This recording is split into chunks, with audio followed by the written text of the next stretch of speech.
Sathya Sai Speaks, Volume 4, Chapter 22. Eliminate the Ego. It is indeed a piece of good fortune that you have been able to hear, in the midst of many worldly worries that engross you, the valuable teachings of the ancient scriptures of this land from these great pundits. This is what really confers lasting happiness. In the land which once cultivated these great ideals, weeds and thorny bushes have overrun the fields. And with the decline of spiritual enthusiasm, enmity, factions, injustice, and falsehood have grown wild. Indian religion and culture have treasured many folkways and customs that enshrine the lessons laid down by yogis and rishis for the good of the community. They are called samskaras, purificatory acts, acts which sublimate the baser emotions and impulses. There are 48 of these mentioned in the Shastras. But of these, 16 are essential for the individual who strives for the higher destiny. These have been neglected by society since many decades on account of mad infatuation for the ways of the ruling race, which had come from the West. Their language slowly modified habits of living and even thinking. Their dress, which was adopted, changed outlooks and modes of living. Their games and recreations transformed the way in which Indians spent their leisure. Their culture percolated into every field of activity, and Indian culture is faced, even after the recovery of national independence, with a great danger to its continuity. Discard all lower desires. Of course, there is no need to feel unduly depressed. One has only to recognize ignorance in order to make it vanish. One has only to know oneself in order to contact the springs of bliss and immortality and of kinship with all beings. In Sanskrit, the individual is known as Vyakti because he has to make his innate divinity Vyakta explicit. That is your reality. Discover it, dwell in it, desire to divulge it. Discard all low desires for a few acres of a land, or a fat account in the bank, or a few more bungalows or cars, or radios. Desire rather the joy that will never fade, that will never cloy. Deep, steady, and strength-giving. The joy of divine realization. Discover your holiness, your divinity, your truth. You may have doubts which is dharma, right conduct, which is satya, truth, which is prema, divine love, etc. I admit. But you can have no doubt about yourself, is it not?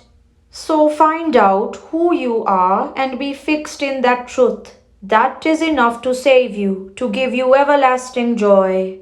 That is why the Vedas and the Upanishads teach, why the sages and the saints experience, what these pundits, scholars remind you in their discourses. Remember the God in whom you move, the God who makes you move, the God who is all this vast universe.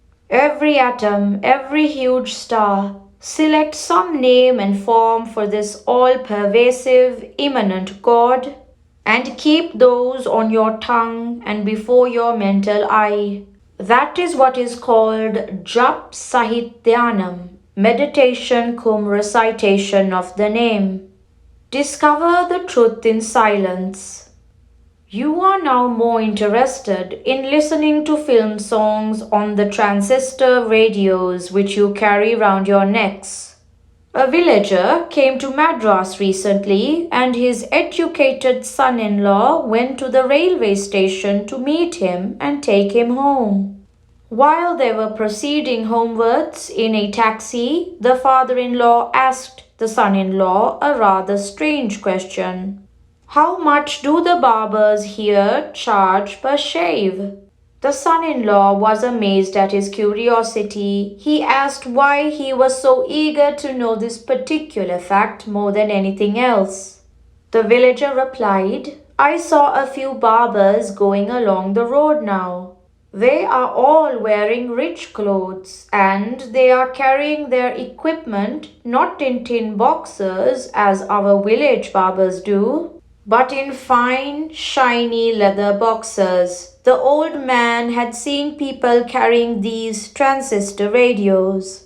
People miss a very valuable thing if they do not listen in, even while they are moving about or resting in the park or beach.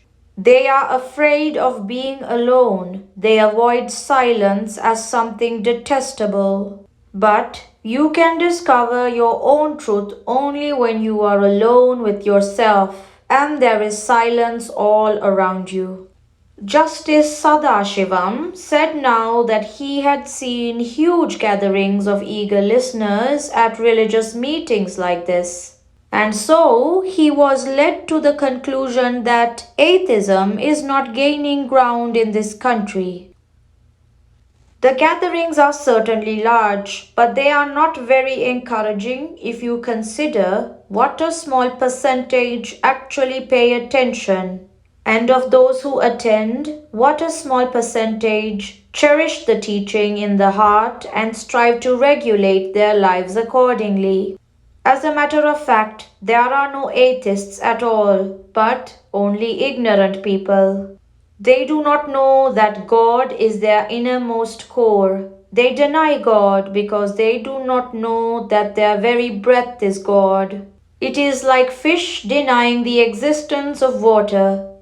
You have to pity them for their colossal ignorance, not get angry with them for saying things you do not like.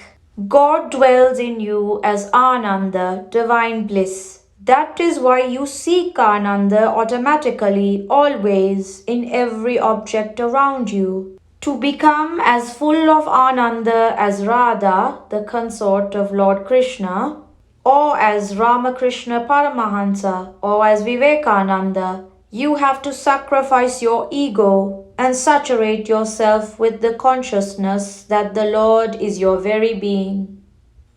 Krishna and Anjaneya.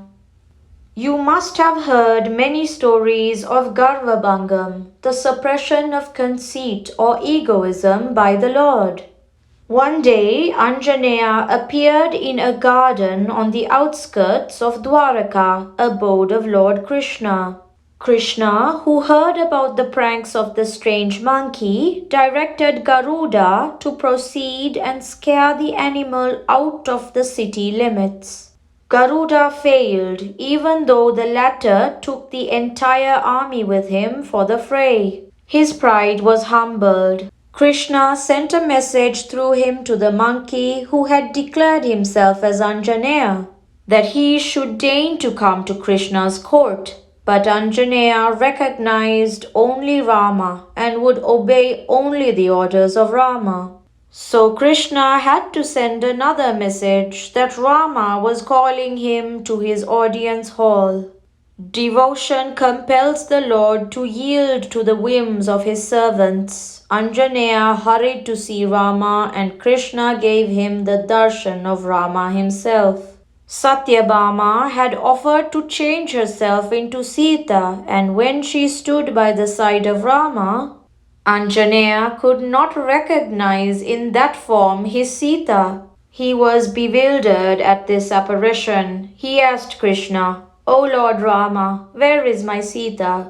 Who is this substitute?" Thus the conceit of Satyabhama was broken by the Lord. He then asked Rukmini, Krishna's consort, to come forward, and Anjaneya immediately saw in her the Sita he adored. So long as you have a trace of ego in you, you cannot see the Lord clearly. That is the Thera, curtain, which Saint Tyagaraja prayed Lord Venkateshwara to remove from his mind. Egoism will be destroyed if you constantly tell yourself it is he, not I. He is the force, I am but the instrument. Keep his name always on the tongue. Contemplate His glory whenever you see or hear anything beautiful or grand. See in everyone the Lord Himself moving in that form. Do not talk evil of others, see only good in them. Welcome every chance to help others, to console others, to encourage others along the spiritual path. Be humble, do not become proud of your wealth, status, authority, learning, or caste.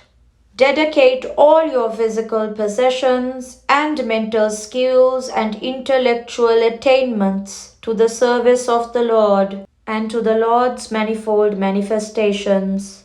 Prashanti Vidwan Mahasabha, Madras. Inauguration by Sri M. Bhaktavatsalam, President Mr. Justice Sadashivam, August 13, 1964. Mother is love. Worship the Mother as God. Father is truth. Worship the Father as God. Sri Sathya Sai Baba.